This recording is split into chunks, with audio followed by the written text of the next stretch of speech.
Welcome to my tutorials on bookkeeping, tax filing, and compliances. Learn and apply. Follow me on Facebook and YouTube channel for more tutorials. Hello everyone! Bago natin umpisahan ang bookkeeping, tax filing, and compliance tutorial, pag-usapan muna natin yung palaging tinatanong sa mga groups. Kung alin daw ba ang magandang options para sa non-VAT at VAT registered. Kung ang sales mo ay 250,000 below, ito yung magiging computation niya. Wait Try natin sa itemized deduction. Lagyan natin ng 250,000. Assuming na ang markup natin ay 25% lang at ang cost of sales ay 75%. At meron tayong mga expenses dito na nakalagay, assuming na ito lang yung expenses natin. Ang magiging tax natin ay 3% ng 250,000, which is 7,500.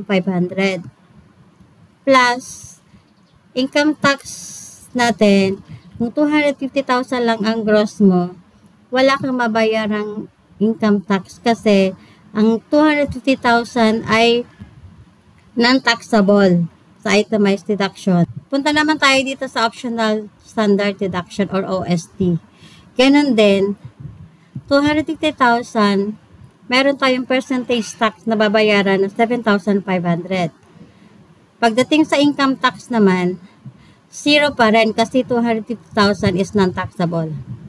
Sa flat rate naman na 8%, meron din tayong 250,000 pero wala tayong babayarang percentage tax kasi wala na siya sa sa flat rate na 8%. So bali ang babayaran lang natin is 8% na 250,000. Kaya lang yung minus natin yung 250,000 na allowable deduction kung purely business yung business natin at hindi mixed earner. So 250,000 na gross, wala ka pa rin babayaran na income tax. So, 0 siya. Wala ka talang babayaran. Pagdating naman sa BMBE, meron din siyang 250,000. May 3% ka din at 7,500.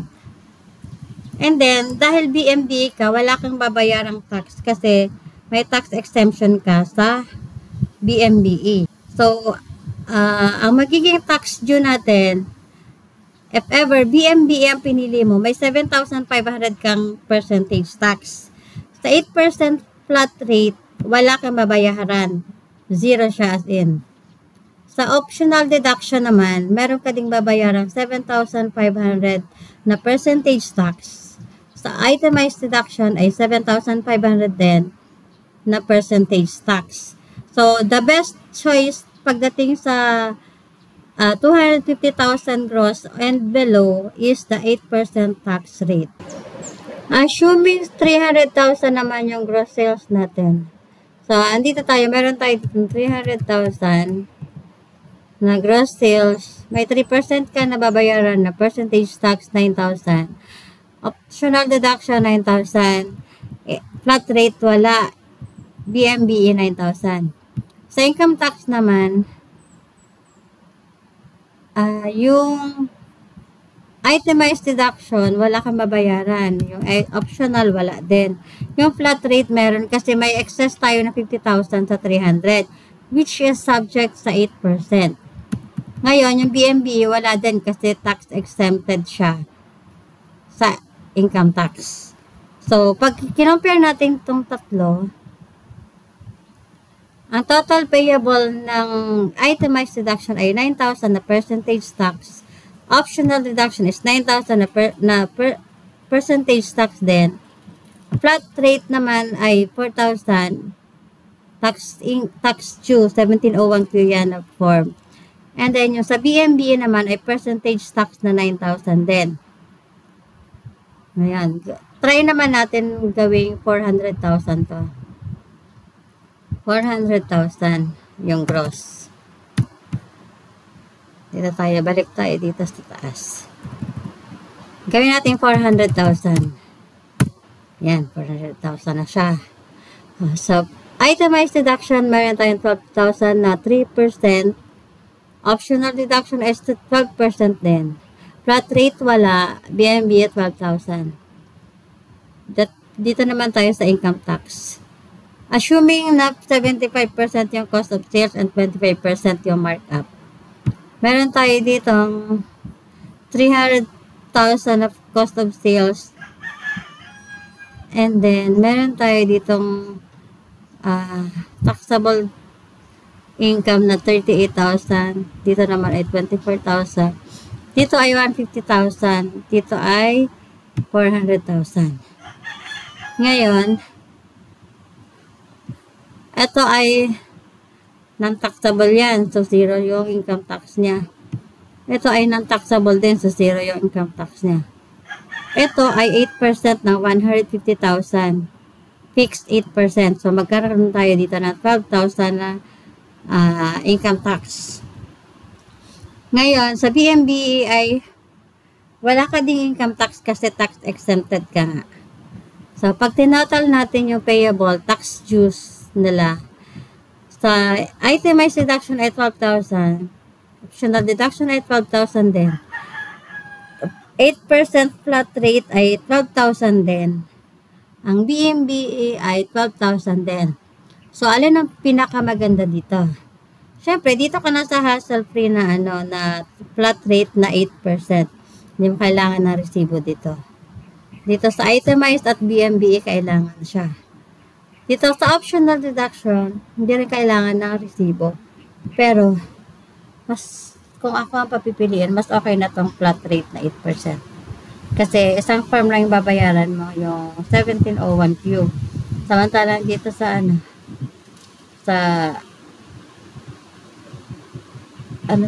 sa optional deduction, sa bagay isang firm lang din pala. So, pare-pareho sila 12,000. Pili na lang kayo kung alin ang gusto niya. Pero kung ako papipiliin, mas okay sa akin 8%. Kasi, yun na yung pinaka-hassle free. Try natin 500,000. Para marami tayong sample. 500,000 ang gross sales. So, lagyan natin dito, 500,000. Yan na, 500,000. Sa itemized deduction, mayroon tayong 3% na 15,000 percentage tax payable. Optional deduction is 15,000 din. Flat rate na 8% wala. BMBE 15,000 din yung percentage tax. Sa income tax naman tayo. Sa 500,000 na gross sales, meron tayong magiging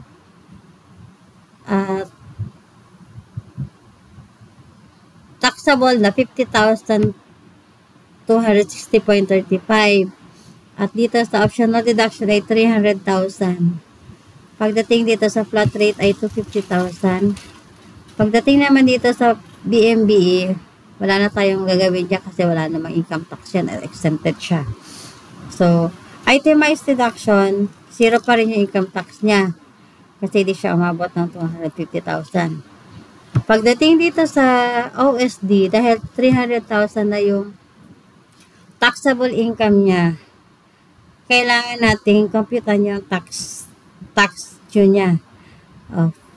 Tax on 250,000 ay 0 siya. Pagdating dito ay meron tayong ditong babayaran na magkano ba? 300,000 less 250,000. So, dito tayo magko-compute ng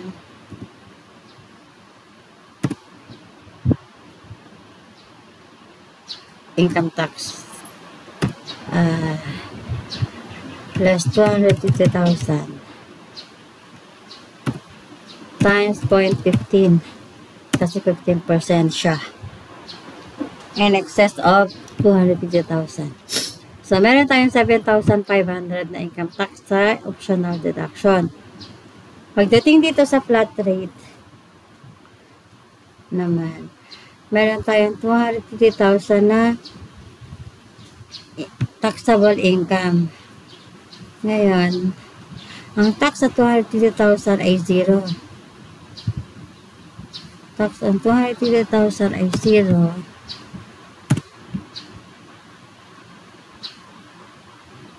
So, wala tayo dyan. Ang kukapitan lang natin ng 8% ay yung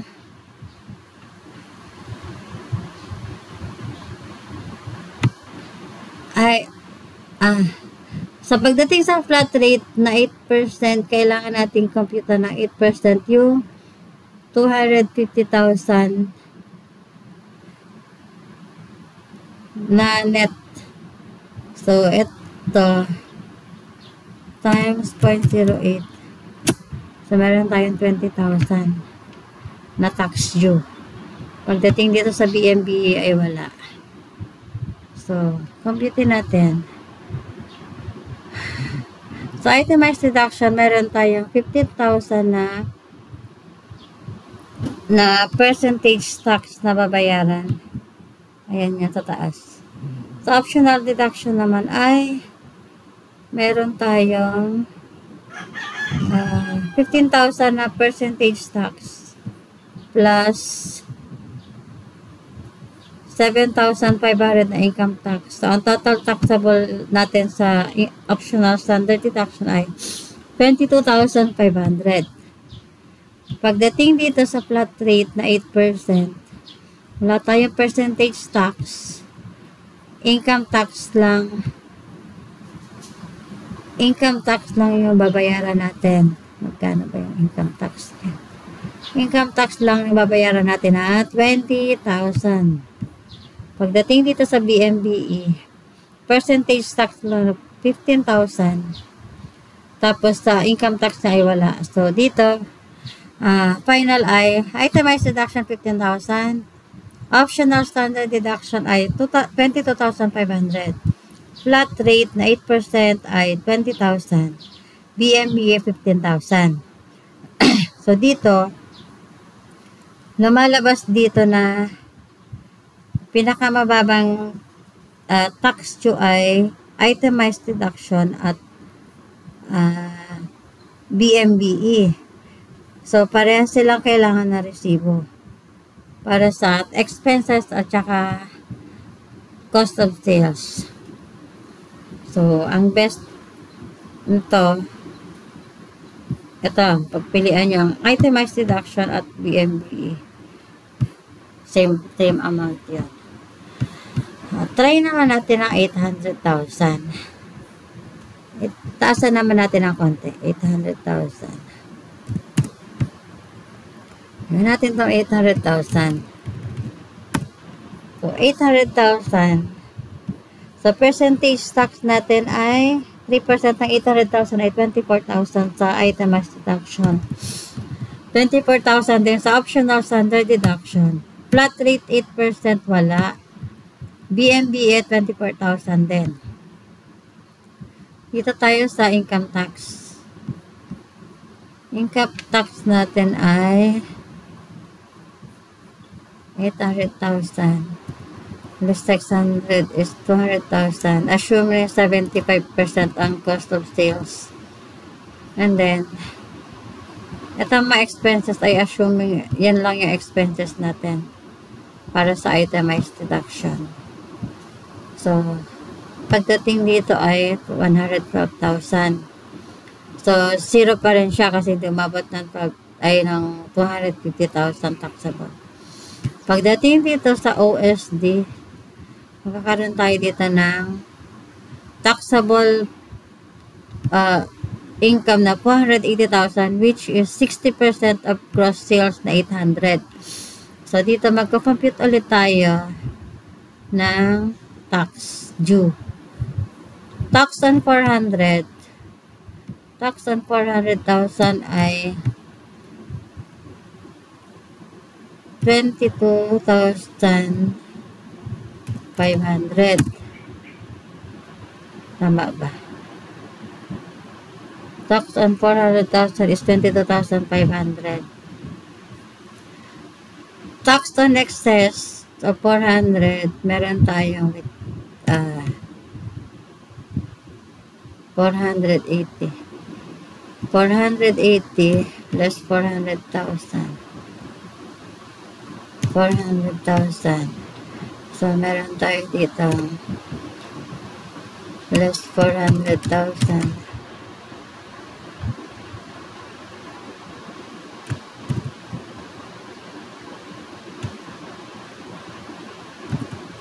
Times 0.20%.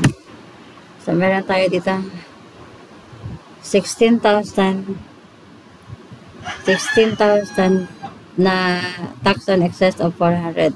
So, ang total tax niya ay 38,500. Pagpunta naman tayo dito sa flat rate na 8%. Meron tayong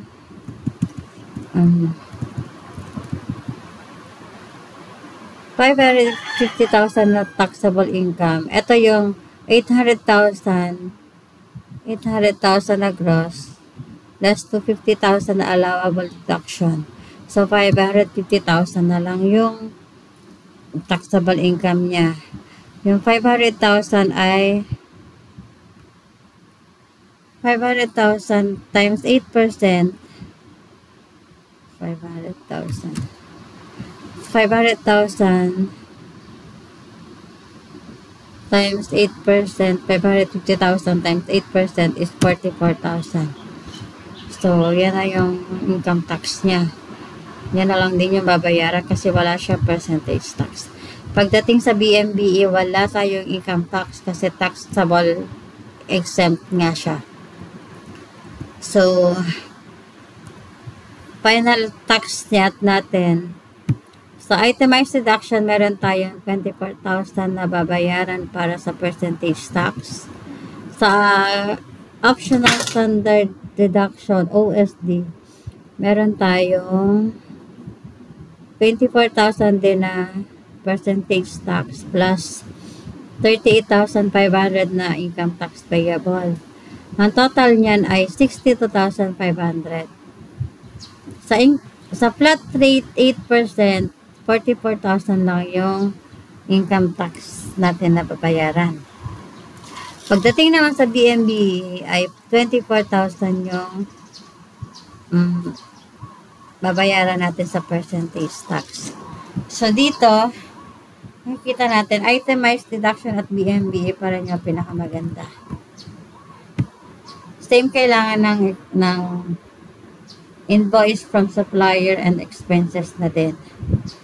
So, pili kayo ng kung BMB or itemized deduction. Pinakamahal na babayaran kung 800,000 gross ay ang OSD. 62,500 yung total taxable niya. Percentage tax plus income tax. Okay. Gawin na natin 1 million. Gawin na natin 1 million to. Assuming 1 million.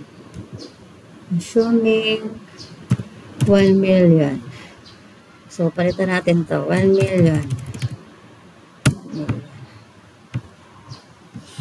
Sa 1 million na gross sales, may 30,000 kang percentage tax sa itemized deduction.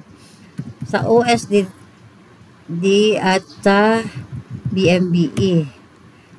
Sa flat rate, wala. Income tax tayo. Income tax, no, assuming pa rin siya na 75% yung cost of sales niya, yung puhunan. Meron tayo dito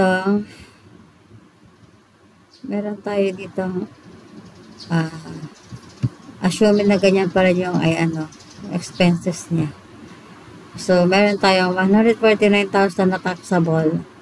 So, zero pa rin yung tax due niya kasi hindi umabot ng 250,000. Pagdating dito sa OSD, ang 60% ng 1 million ay 600,000. So, kakompute natin siya ng tax due. Tax on 400,000 ay 22,500. Tax in excess of 400,000. Tax on excess on 400,000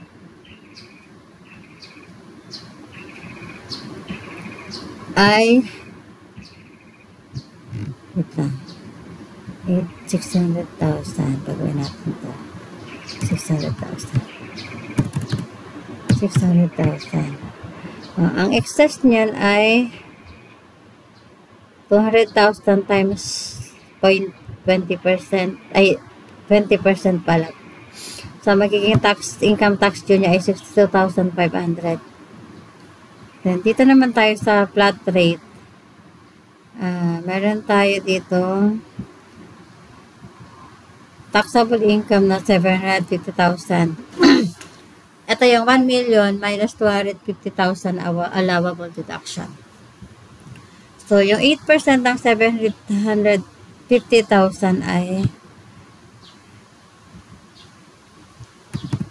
750 ay 60,000. Yun yung income tax na babayaran natin sa flat rate. Pagdating sa BMBE, wala tayo mabayaran dyan na income tax kasi exempted siya. So, sa final, itemized deduction 30,000. Standard deduction is 92,500. Flat rate ay 60,000. BMBE ay 30,000. So, BMBE at itemized deduction pa rin yung maganda. Pipili na lang kayo kung alin dyan. Pinakamahal pa rin yung optional standard deduction 92,500. So, yun lang. Gawin natin 1.5 pala. 1.5 million. Okay. 1.5 million. Cross sales. So, 1.5 million, meron tayong 45,000 na percentage tax sa itemized deduction. 45,000 sa optional standard deduction. Flat rate wala. BMBE 45,000. Sa income tax naman tayo. Dito tayo sa income tax.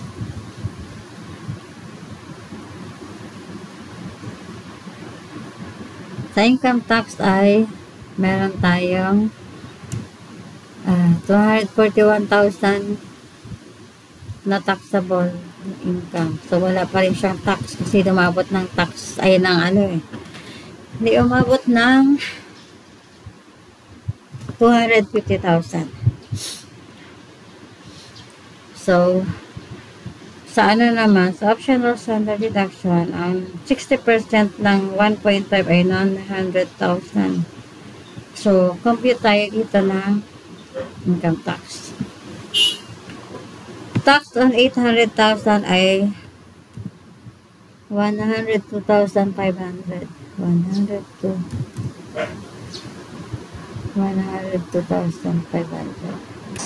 So, itong 900,000 na taxable sa OSD. So, ang tax on 800,000 ay 102,500.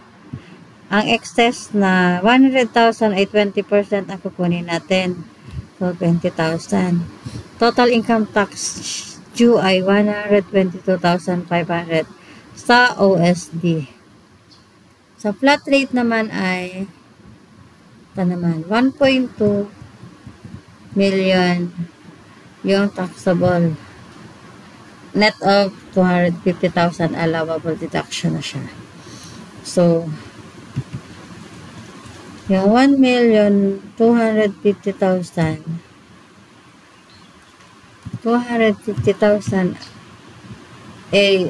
times natin sa 8%. Magiging 100,000 yung tax due niya sa 8%. Pagdating sa BMBE, wala. So, ito tingnan natin. Ano yung pinakamura na tax? Dito ay itemized deduction, 45,000 total tax due. Yun yung percentage tax. Sa OSDI, may 45,000 na percentage tax. Plus, may 122,500 na income tax. So, pag tinatal natin yung dalawa ay magiging 160,500. Sa flat rate 8%, 100,000 ang tax due natin. 8% na 1.2. Ito, 1,250,000. Sa BMBA, percentage tax lang yung babayaran natin na 45,000. So, ang pinakamababa pa rin ay BMBA or itemized deduction. Paano pag naging 1.8 na siya? 1.8. 1.9 na lang natin. 1.9. So, pag naging 1.9 na siya, dito na mababago yung itemized.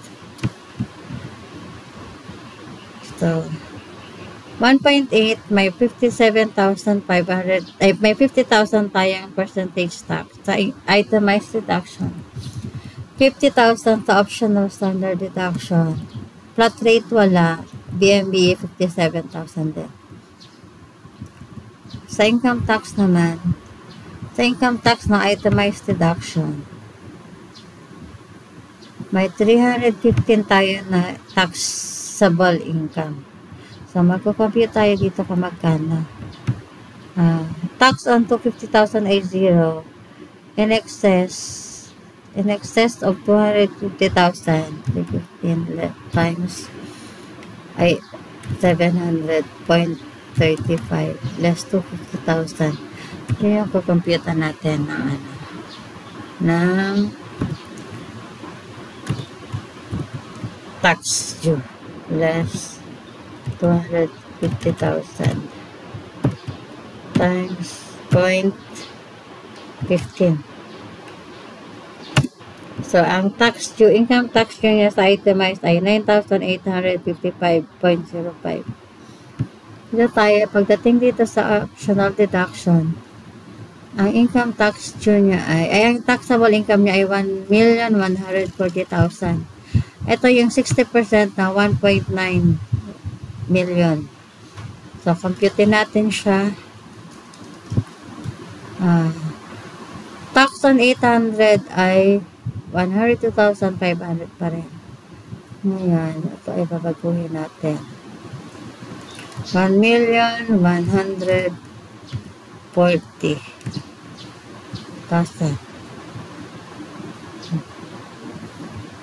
1,140,000 minus 800. So, compute natin.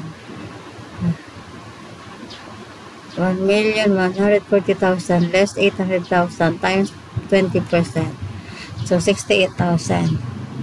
Ang total taxable income niya ay, total tax due niya ay 170,500.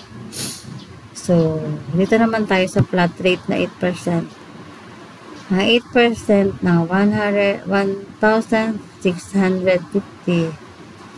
1,650 ay 132,000 tax due niya. Sa BMB ay wala dahil tax exempted siya. So, finalize natin yung total taxable na kailangan bayaran ng itemized deduction. So, sa itemized deduction, meron tayong 50,000 na percentage tax. Meron tayong 9,855 na income tax. So, ang total tax niya ay 66,855.05. Samantalang sa OSD ay may 57,000 siya na percentage tax plus 170,500 na tax due sa income tax.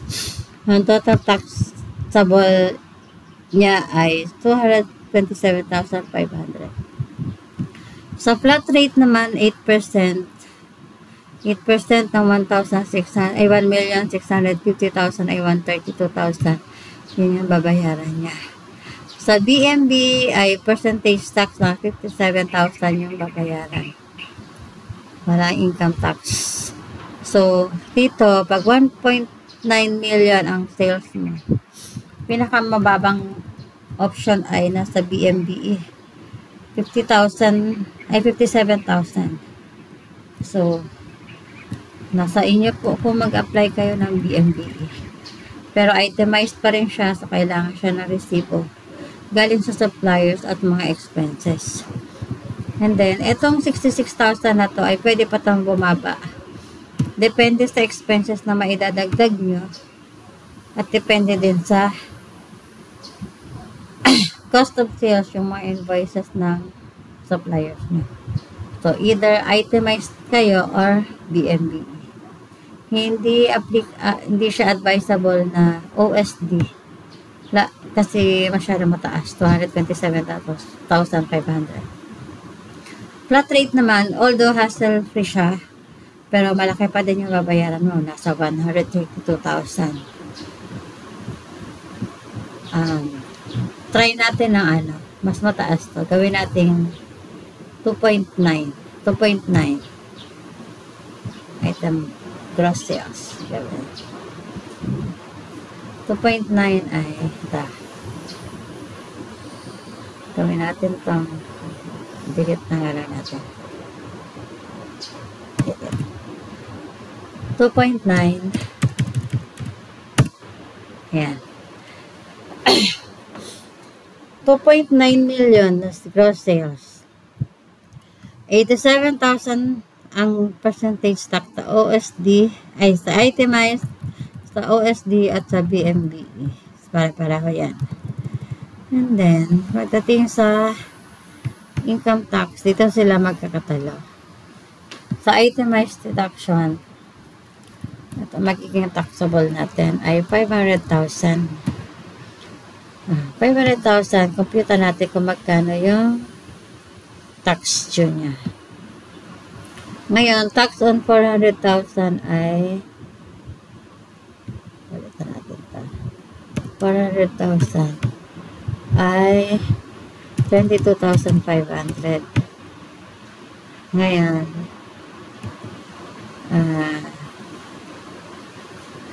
ito ay excess ng 250,000 ay 400,000 pala. Yes. Excess ng 500,000 less 400,000 times 0.15 ay no 0.20 ay 20,060 pesos. So 42,000 ang tax due niya. Pagdating dito sa OSD, ang 60% ng 2.9 ay 1.7 million. 1,740,000. Compute natin 800. Tax on 800 ay 102,500. So, dito, compute natin siya 1,740,000 less 800,000 times 20% pa din. So, ang tax due niya ay income tax due ay 290,500. Pagdating naman dito sa flat rate, ang net of allowable deduction natin ay 2,650,000. Ngayon, ang 2,650,000 ay times natin sa 8%. Ito ang magiging taxable niya. 212,000.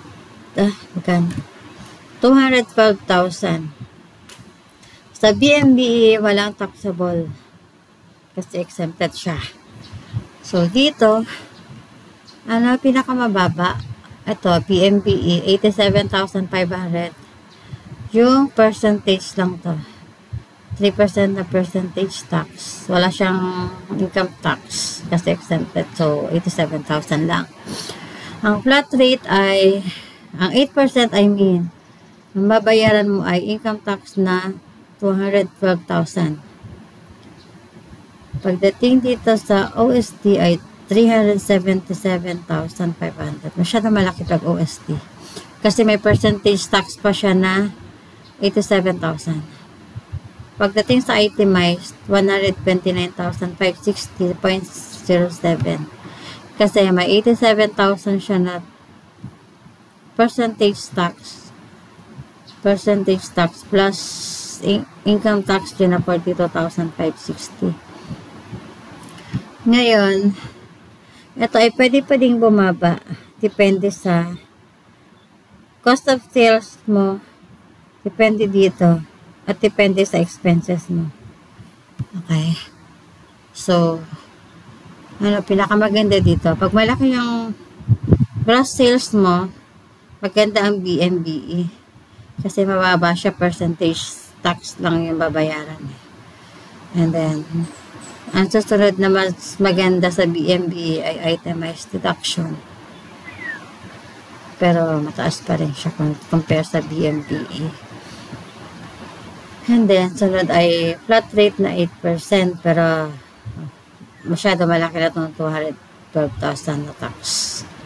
Mas lalo naman yung OST, 377,500. So, better not choose OSD talaga. Kasi ito yung pinakamataas. Mataas na option.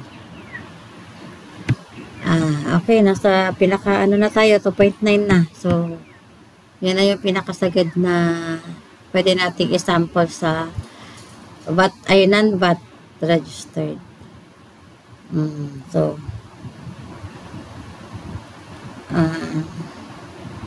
dito tayo pala sa form. Sa form, pagka itemized deduction, meron kang 2551 Q, quarterly, plus may alpha list or SAWT, depende kung may 2307 ka galing sa iyong mga kliyente, our buyers, gano'n. Tapos may income tax ka din na quarterly, plus alpha list or SAWT din. Tapos may annual income tax ka din, 1701 or 1701A, depende kung mixed income earner or pure business lang. Plus alpha list or SAWT din. Tapos, other tax form, ito ay 1601C kapag may empleyado ka. Ito naman 1604C, ito yung annual alpha list kapag may employees ka. Tapos, ito naman 0619E, ito yung kapag may rental ka or other withholding tax na bini-withhold sa suppliers or some other payers. Ito yung monthly 0619E form. Tapos 1601EQ naman ay quarterly filing. Every March, April, September, and then December. 1604E ay ito yung annually na sinasubmit. May alpha list din siya. Tapos, ito palang 1604C ay may alpha list and QAP. Compliance din yan. 1601EQ ay alpha list at QAP din. Then 1604E alpha list din siya. Compliance pa rin yan. Same lang sa sa USD. Yan, ganyan din. Then, sa flat rate, wala ka ng 2551Q. Dito ka na lang sa 1701Q at 1701 or 1701E. Tapos, kung may employees ka, 1601C, 1604C, and may rental, 0619E, 1601EQ, at 1604E. Sa BMBE, meron kang 2551Q percentage tax. Meron ka din 1701Q dahil exempted ka for filing na lang to. Zero filing every quarter. And then, meron ka din 1701 annual income tax. And then, meron ka din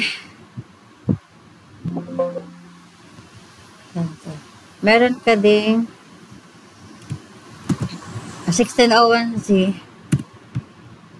kung may employees ka. And then, may 1604C, annual siya. May 0619E, may 1601EQ, at 1604E. Okay. Dito naman tayo sa sagarin na natin. Computation naman ng VAT registered. Ito. Pag VAT registered naman, pinaka-minimum niya ay 3 million. So, pag 3 million ka, umabot ka ng 3 million gross, automatic VAT registered ka na. So, pag VAT registered ka na, may VAT payable kang babayaran. Ito yung excess ng output tax at input tax. So, output tax ay galing sa sales, 12% galing sa sales. Input tax ay 12% sa expenses at purchases. So, kung ano man yung difference nitong dalawa, yun yung babayaran mo sa VAT as value added tax. So, dito tayo sa income tax due. Income tax due, yan, 3 million less to 50, 75% na cost of sales. Assuming lang yan. And then, meron tayong fees and charges. Ayan ay 6% sa TikTok shop ata ako yan finished. Then, other expenses. Pwede pa yan tumaas, pwede bumaba. So, meron tayong 231,000 expenses. Ang taxable niya ay 518,760.35. Computer natin to ng tax due. So, meron tayong 22,500 tax on 400,000 plus pagawin natin to 518 760.35 less 400,000 so ito siya 518 minus 400,000 times 20%. So, ito ang magiging taxable na. 46,000, 252,000 ang income tax due niya. Tapos, ang total tax niya ay 105,587.78. Ito ay sa VAT payable na 59,000 plus 46,252,000 na income tax. So, ang total tax niya ay 105,587.78. Ang forms niya ay 2550Q para sa VAT. Ito yung counterpart ng 2551Q sa non-VAT. So, ito ay 12%. Ang 2551Q ay 3%. So, meron din siyang income tax quarterly at annual income tax. Same lang. Itong 2550Q pala ay meron siyang SLSP or VAT relief compliance din yan. And then, kung may employees din, kailangan din ng 1601C para sa employees monthly. And then 1604C annually. Plus alpha list or UAP compliance. And then, kung may rental din, 0619E monthly filing. 1601EQ quarterly and 1604E. Same lang sa non-VAT. May alpha list din at alpha list or UAP compliance. And then, dito naman tayo sa OSD. Try natin. Sa OSD ay same lang ang VAT niya. 59,335. Dito lang tayo magkakatalo sa OSD na. So, 60% na 3 million ay 3 million ay 1.8. So, ito yung taxable income niya. So, tax on 800 ulit ay 102,500. Tax in excess of 800 is 1 million, wait lang, 1,800,000 less 800,000. 800,000. So, ang tax due niya ay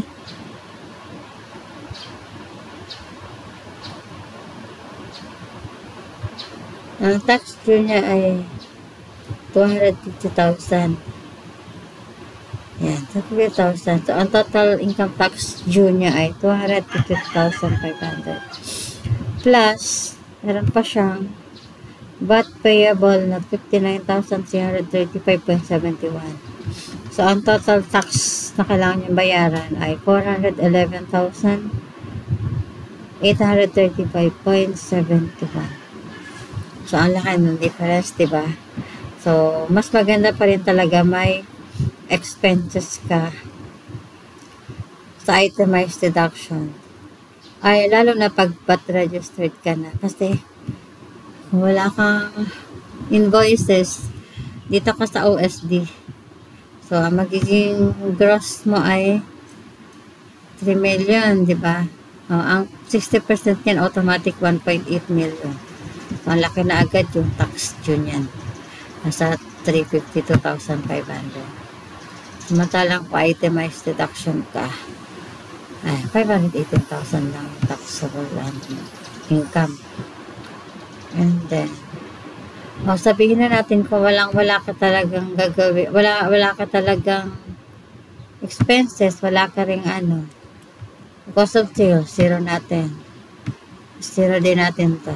Wala makukuhang resibo. So, zero natin yan. So, ano mangyayari? So, 3 million taxable mo, taxable income. Tax on 2 million ay tax on 2 million. 2 million. Ay, mali. 2 million.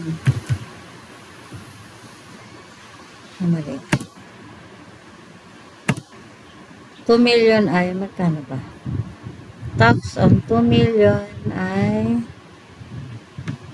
402,500. So, 402,500.